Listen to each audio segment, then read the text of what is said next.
Hello, I'm Nina Melendez, and welcome to LinkedIn News Live, a show about the world of work and our place in it. Few industries had such sudden scrutiny post-pandemic as the truck driving industry.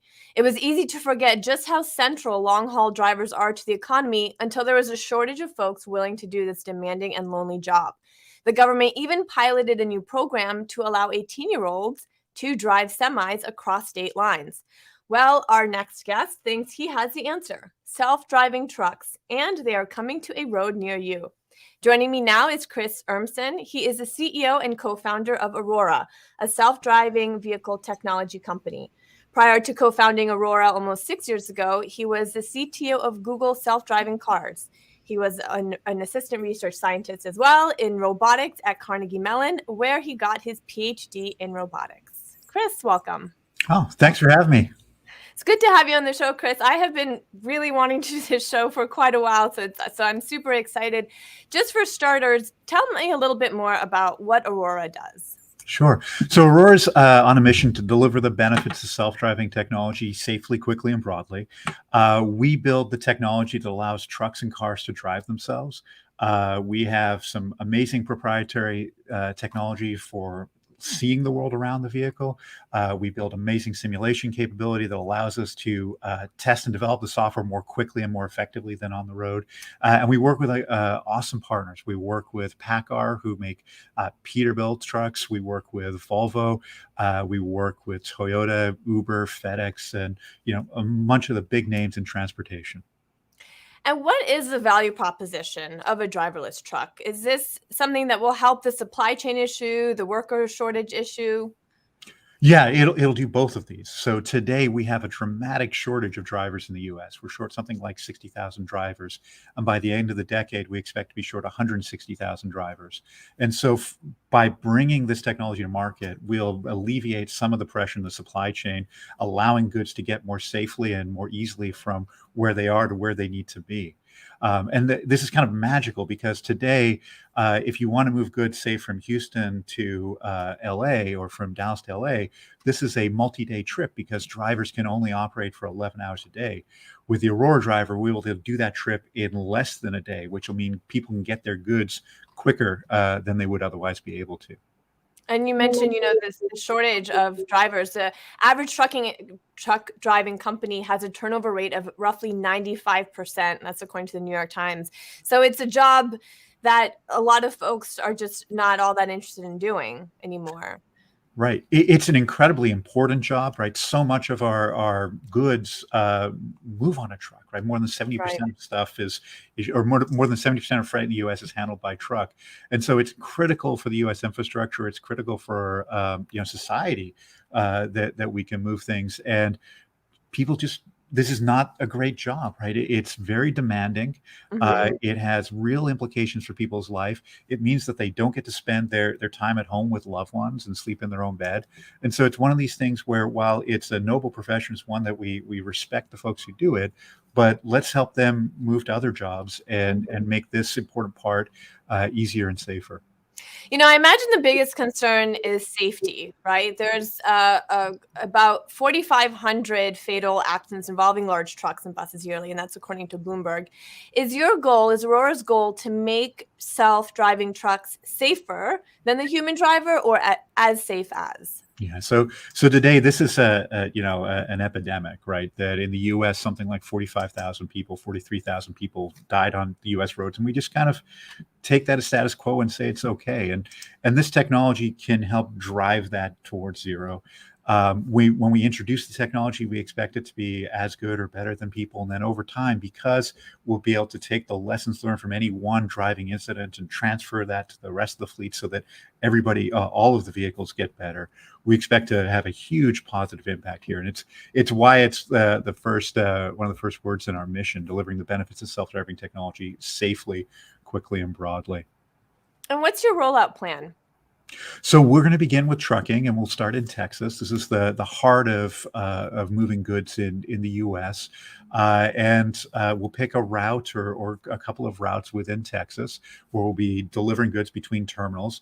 And then over the coming years, we'll expand that out first across the southern corridor of freight, and then move that up into the rest of the U.S. over the course of this decade. Is there a reason other than just the fact that there are so many goods moved in Texas? Are there other reasons why you're rolling it out in Texas first? Yeah, Texas is a great location for us. So it's one of the largest shipping areas in the U.S. The weather conditions are quite good, right? So if you think about building a self-driving vehicle, you want to pick off the smallest set of things possible to get the product out the door first. And so dealing with the incrementally better weather than say in Minnesota in the winter, it makes it a little bit easier to get the first product out the door. And then from a regulatory point of view, Texas has been very welcoming of the technology and supportive of rolling it out. So we appreciate that as well. I want to get to the regulatory part in just a moment. Let me say hi to some viewers who are joining us. We've got Karen from Arkansas, Grace from New Jersey, and Diana from New York. Thanks for joining the show. If you have any questions for Chris Urmson, he's a co-founder and CEO of Aurora, which is a self-driving technology company. So let's talk about regulation. Are policymakers excited or are they hesitant about this technology? How have those conversations gone? Yeah, we found generally them to be quite excited about it, right? They see firsthand the implications of our transportation system today and the opportunities to improve it, right? That we can make the road safer, that we can be more fuel efficient, that we can be more effective in the way we use our cars and trucks to move people and goods through the world. And so as we've had conversations both at the federal, state, and local levels, at each place we have generally found enthusiasm for that, right? They see the opportunities, but of course they ask reasonable questions and they want to understand the challenges as well. And we work hard to help give them our best understanding of both. And what are some of those challenges? So it's a complicated technology. Obviously, it's something new, and we're only just beginning to see the earliest deployments of the technology, right? So just like anything else that's new, it kind of staggers the imagination for some folks that it's possible to have a truck or a car drive without somebody in it. Yeah, I was taking a road trip a couple months ago, and I was, passing by all these gigantic 18-wheelers, and yeah, I couldn't figure out like how on earth with human error and just how crazy these roads can get. It's certainly in the middle of the night, how the technology works that you could have it completely be autonomous. Yeah. Yeah, go ahead. And I think this is really one of the opportunities. So our vehicles today have an incredible set of sensors on them. We use a combination of camera, radar, and LiDAR. LiDAR is like radar, but with laser light. And this allows us to see several hundred meters down the road. It allows us to understand the environment and begin to react to it safely. And then we make decisions tens of times a second to figure out how the vehicle should be adjusting exactly how it's responding on the road.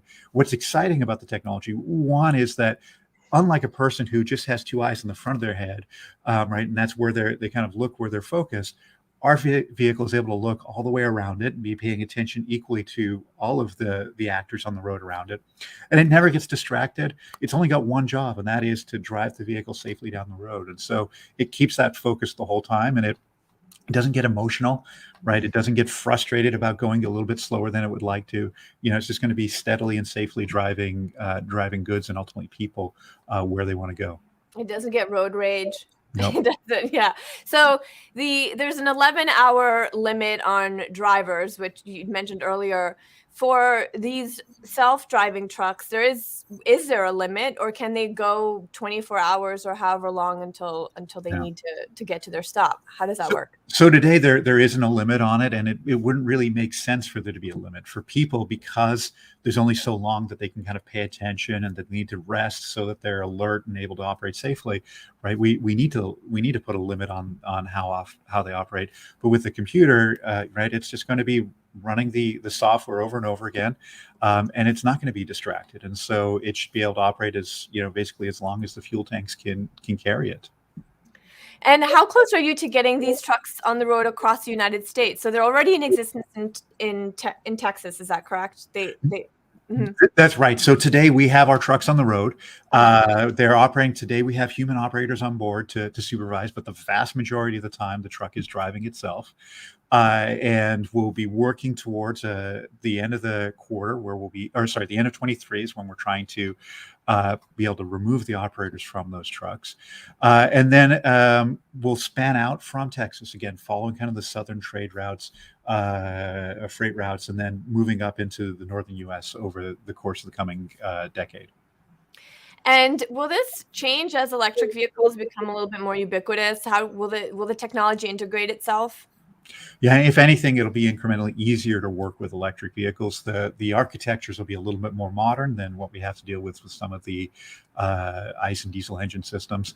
But the Aurora Driver is agnostic, right? It needs to understand how to talk to the vehicle about how to accelerate and how to slow down. And there's kind of a bit of a model difference between an electric vehicle and how that responds versus how a more conventional vehicle responds. But at the end of the day, the hard part of the problem is understanding what's happening around the vehicle, how our behavior is going to influence that, and thus what we should be doing or what the Aurora Driver should be doing as it drives down the road.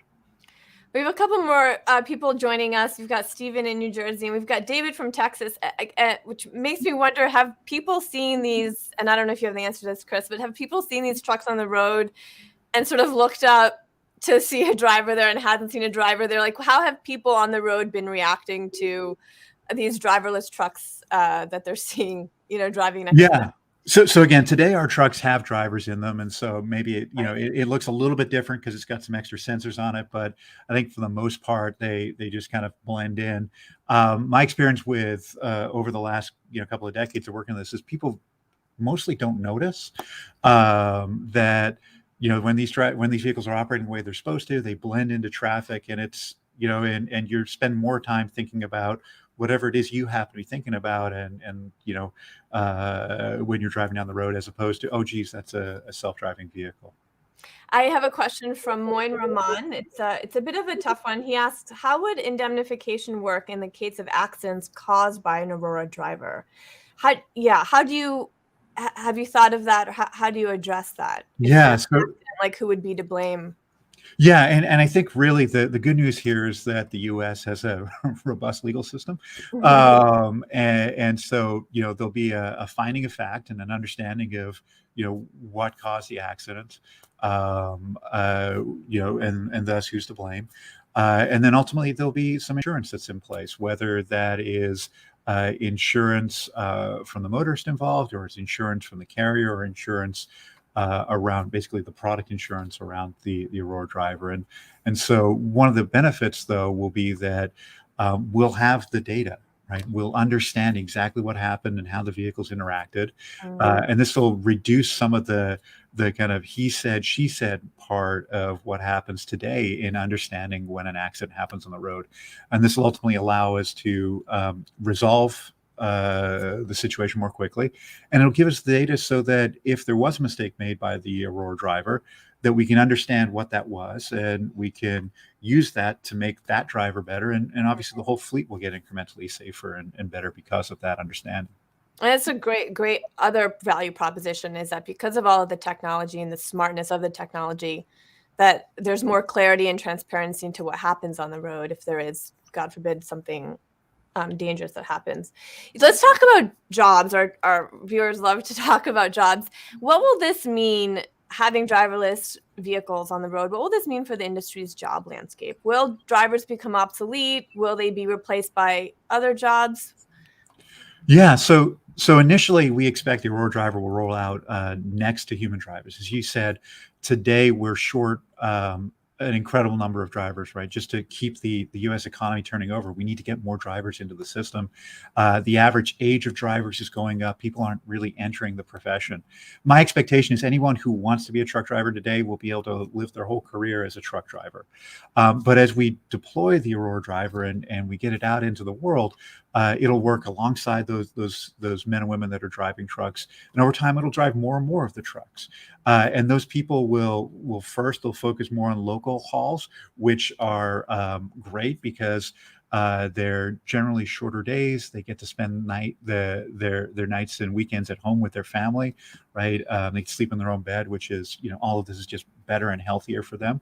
And then as the industry grows, there's going to be more interesting jobs around the automated vehicle. So whether it's at the yards where these vehicles leave and and head out into the world, and the checks and all of the work that drivers have to do today in validating, make sure the vehicle is ready to go out on the road, or whether it's in dispatching and helping guide and remotely kind of dispatch and support these vehicles, or all of the interesting maintenance work that's going to happen, right? We're adding a bunch more new high-tech equipment to these vehicles, and there'll be interesting new jobs there as well.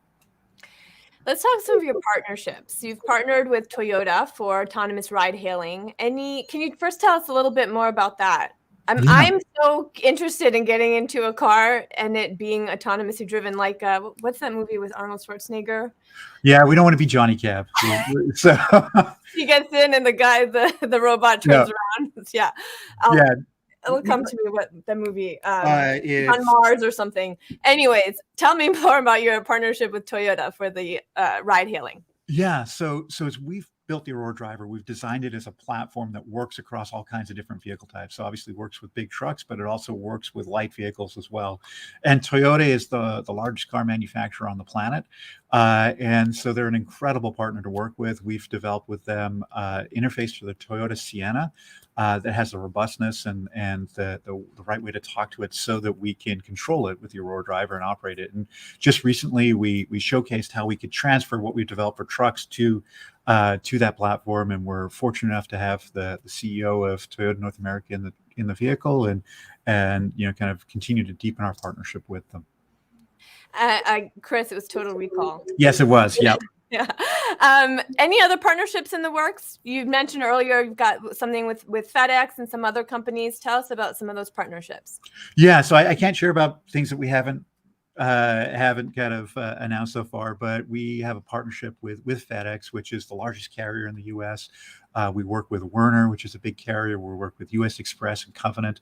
These are all folks that use trucks to move goods through the world for customers, right? And our business model really is to focus on building the driver, deliver that driver as a service, and then work with those awesome companies that make trucks and cars, like Toyota, like PACCAR, like Volvo Trucks, and those amazing companies that then use the truck and the driver to go do something for customers, like FedEx, Werner, U.S. Express, Covenant, and Uber, of course.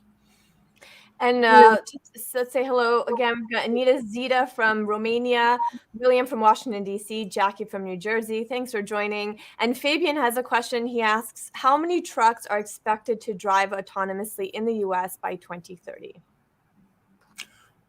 2030. So so a lot would be my expectation. Would you say it's like the majority of the truck driving industry will be completely autonomous by 2030? I don't think it'll be the majority, but it'll be a significant number. Certainly, if the long haul routes will have automated vehicles able to do that, right?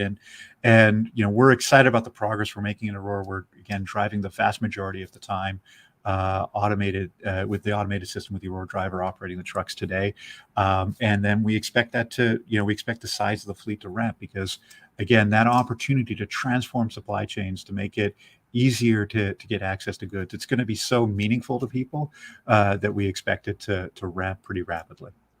Chris, I've got so many questions here for you in the stream. Andreas is asking, are you still on track for an end of 2023 release? If so, any chance you might release Aurora Driver earlier? Well, we're certainly working as hard as we can towards that, and we'll share what we can when we can.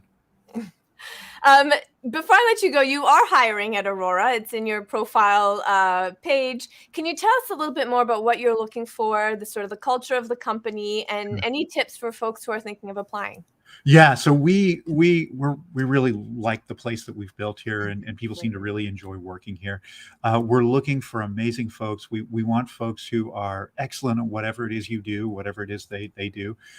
We want folks who are excited to work with other amazing people and have the humility to realize that while they may be great at what their thing is, they're not going to be an expert necessarily in what their teammate or what another team does, and respect that, value it, want to come and learn from that, and do something amazing together. And we're really, it's rare to have an opportunity to build a technology and a business that can fundamentally transform something as important as transportation. And so if you've got the appetite to roll up your sleeves, be part of that, and make something real, physical, and important in the world happen, we're really excited to have you join us. Chris, I was so excited to have you join me here on the show today at LinkedIn News Live. So thank you again for joining us. My pleasure. Thanks so much.